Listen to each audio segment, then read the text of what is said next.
The best appointment process to gather 100% of client assets. Understanding the segmentation between the first 3 appointments is the overall key to success in bringing new clients to your practice. It really is that simple.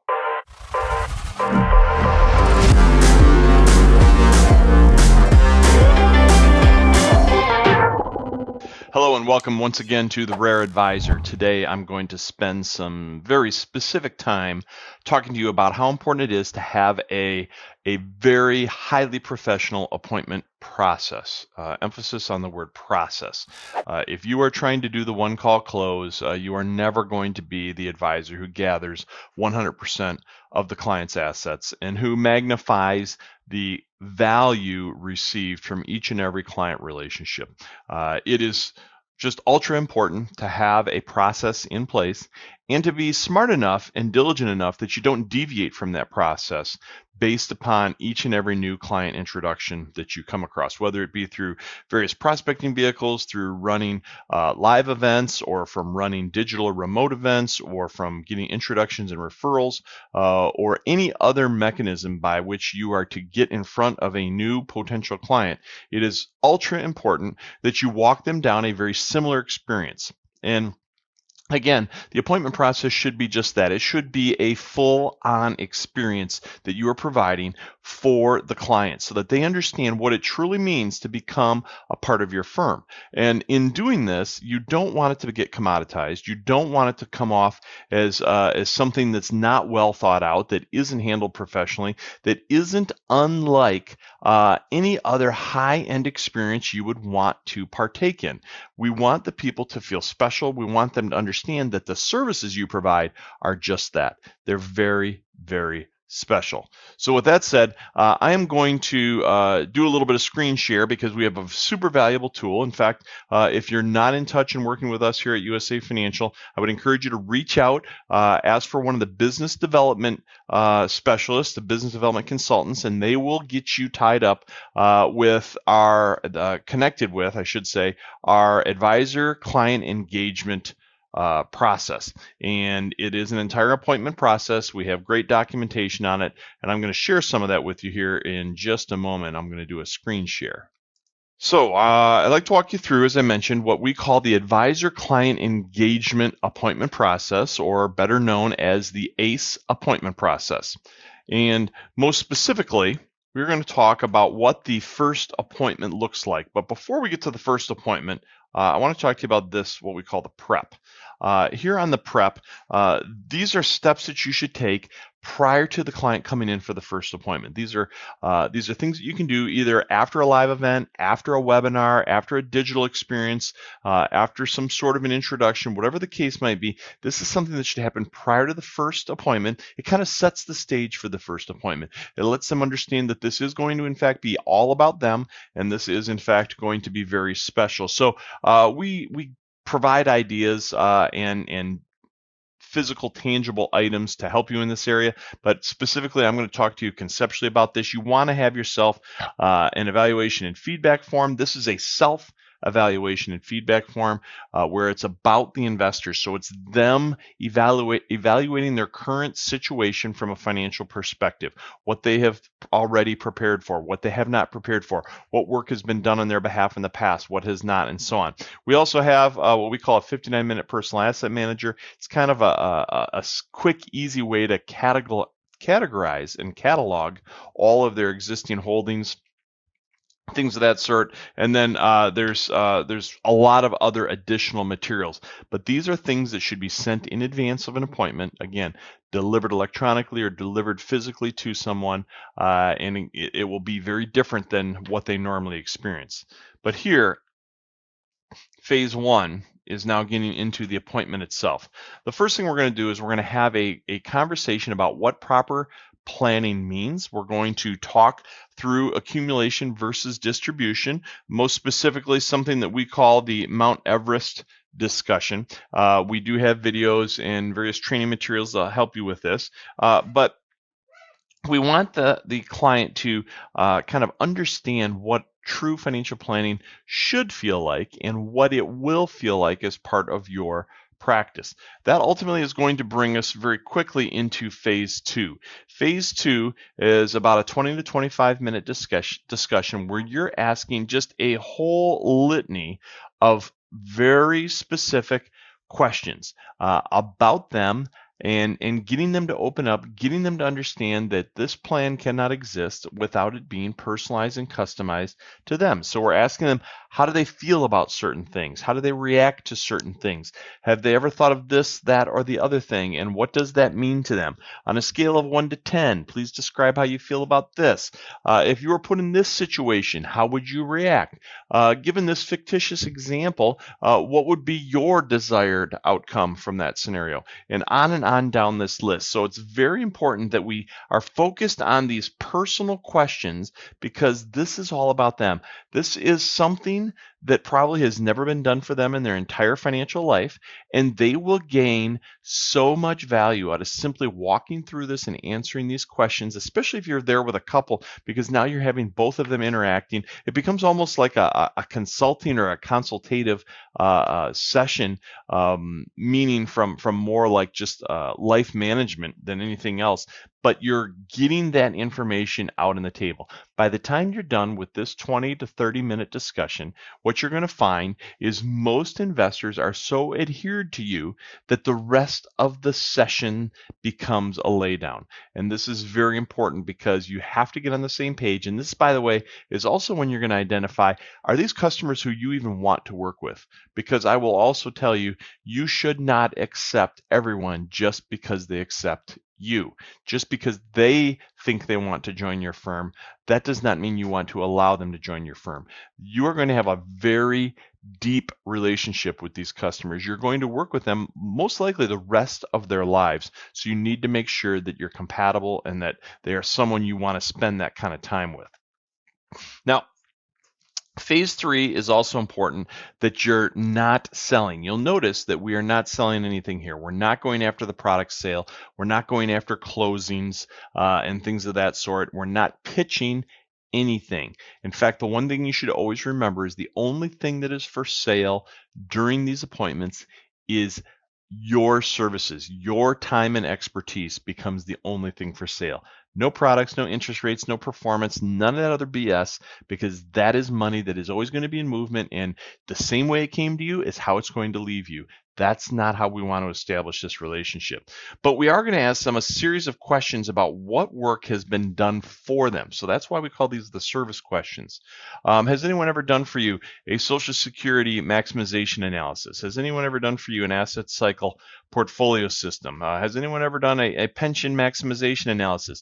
Do you already have an income replacement stress test in your current financial plan? Do you have an income tax analysis? Have you ever taken a look at a Roth IRA conversion report to see if that's appropriate for you? How about a traditional long-term care analysis, and right on down the list? What's going to happen is they're probably going to be saying, no, no, no, no, no, don't have one of those. Nope, don't have that either. Wow, we're missing that too. Geez, has our other financial advisor done any of the things that they're supposed to do? That's probably going to literally come out of their mouth. It usually does. If it doesn't come out of their mouth, they're at least going to be thinking it, and yet you've never had to throw any mud at all at the competition, which never makes you look good. We're taking the high ground. We're just simply focusing on them, but then by our focusing on them, they're coming to realize what they've really been lacking in the past. And then finally, we will talk to them about each of their accounts. How did they come to own this account? What is the purpose of this account? What triggers might be in place that would dictate a change in this account? And then we go right on through, how they handle this. Is this account live on money or leave on money? And what you'll also again find, they probably don't know anything other than how they came to own it. The rest of it has never resonated with them, never been truly thought out, or at least kind of digested, if you will, by them through a financial plan. These things are all going to change in the future. And then as we move on, I'm just going to you're getting the idea of this. I'm going to jump over to this wrap up. The wrap up is very important. Again, The only thing for sale at the end of this first appointment is a second appointment. So now what we're going to talk about is between now and the next time we get together, I'm going to have crunched some numbers, done some review, so that I'll be able to determine and point out for you the areas in which I think we could create the most value for you, so that then you can make an educated decision as to whether or not you wish to engage the services of me and my firm. Pretty solid. Pretty important phraseology, by the way, as well. And what you're going to find is when you follow that at the end, does it sound fair enough? They're all going to say, yeah, that sounds great. And they are going to be looking forward to that next appointment. Now, between now and the next appointment, you are then going to be determining how you're going to move forward. If you're going to move forward, do you want to move forward with these clients? And they are going to be coming back to identify if and see what services you believe are in their best interest, and then you can determine together whether or not they are going to become a client of your firm. So now the second appointment is taking place. We're still not creating a financial plan. We're not flopping a financial plan in front of them when they come in for the next appointment. We're not going to do a bunch of work we haven't been paid to do. Would an attorney or an accountant ever do work in advance of being paid or being engaged to do that work? Of course not. This is the engagement appointment. This is identifying whether or not they are going to engage you for your services moving forward. So at the beginning of this appointment, we're going to talk to them and remind them about what we did last appointment and kind of where we landed and what the point was at the end and coming into this appointment. We can go through some of the materials we talked about before, and basically what's going to happen as you're going through some of this stuff is it's leading up to the engagement letter over here on the right-hand side. This is an engagement of services. Whether or not you charge fees, personally, I think you should charge fees for your time and expertise, but whether or not you do, you still want to get to the written level. So we've got verbal, we've got written, and we've got monetary obligations or agreements. Verbal tends to go the least furthest. Written goes next in line, and then that which is accompanied with written and monetary together is the strongest. I prefer written and monetary, charging fees for the work and the expertise that I do. However, if you don't, that's fine, but you still want to have an engagement letter. You want to have the written services that they're agreeing to, and then you're literally going down your list of menu items and identifying for them all the different services that you believe are a fit for them. Remember the questions we were asking before. Have you ever had an income tax analysis? Have you ever had a look at a long-term care emergency action plan? Do you have a Social Security and income tax analysis? And so on and so forth down the list. And then these are the things that you're going to identify. Then at the end of this, you're going to establish a plan of action. And you're going to find out from them, with a fork in the road, whether or not they wish to engage you and your services moving forward. As Yogi Berra said so famously, when you come to a fork in the road, take it. We are going to create a fork in the road for these customers. At the end of the second appointment, everyone's going to understand and know whether or not they are becoming a client of the firm. If they are becoming a client of the firm, they're going to sign the engagement letter. You may or may not accept some upfront payment on your fees. That's up to you to determine how you have your fee structure, and you're going to want to work with your compliance department to make sure you're doing that in a way that they see fit. But now you're going to identify that they are in fact coming on board as a client of the firm, and you should have a welcoming package and a welcoming process and what that means to actually be joining the firm. But from that moment forward, no accounts have changed. Nothing has happened. The plan is not in place, but everyone understands that those clients are now that. They are clients of the firm, or they're not. And if they're not, that's fine too. We want everybody to have a valuable experience in these two first appointments. The first of these appointments, which are two, they had, I'm sure, a wonderful experience. Probably got more value from you than they have anyone else. In fact, oftentimes people who leave, who don't become clients, they still refer people back because they've never gone through a process like that before. But for whatever reason, let's say now is not the time. That's okay. You can part friends. You've given great value. You can hold your head high. They can feel good about it as well. But you created the fork in the road. I'm not going to chase them for the next 6 months, 12 months, 18 months, 4 years, hoping someday they'll become a client. Now, if they want to circle back into my marketing funnel and they want to engage me, that's fine. I'll drip on them. I'm okay with that, but I'm not going to chase them. I'm not wasting that valuable time because I'm going to be working with the clients who have engaged me. And because of the process I just walked them through from an appointment perspective, I'm no doubt gathering 100% of the client assets, which is the way it should be. It's pretty hard to give good doctoring advice if you don't understand all the various prescriptions that someone is taking. That's why we need to have all of those prescriptions, financially speaking, under one roof here inside of your practice. And this is what will get you there. If you try to close at the end of the first appointment, your ratios will drop dramatically versus extending to a second appointment. If in going to the second appointment, you start trying to close business on the second appointment or initiate the plan in the second appointment, your closing ratios and your appointment ratios or your new client ratios will drop again. If you don't phase those things in at least these 3 steps, we have seen for over 30 plus years now tracking this data that your ratios will suffer greatly because of it. So this is the process.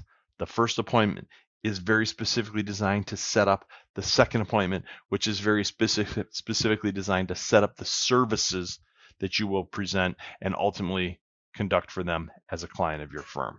So I hope that's helpful to you. We call it the ACE appointment process. Unbelievably valuable stuff. If you don't have this in place in your practice, talk to us here at USA Financial. As always, reach out to one of the business development consultants. In the meantime, thanks for listening to Rare. I hope you love this. Please give us a thumbs up. Please subscribe. And I'll be back again soon to talk to you about more of the organizing the recurring and repeatable events in your practice. That's what Rare is all about. Thanks, everyone.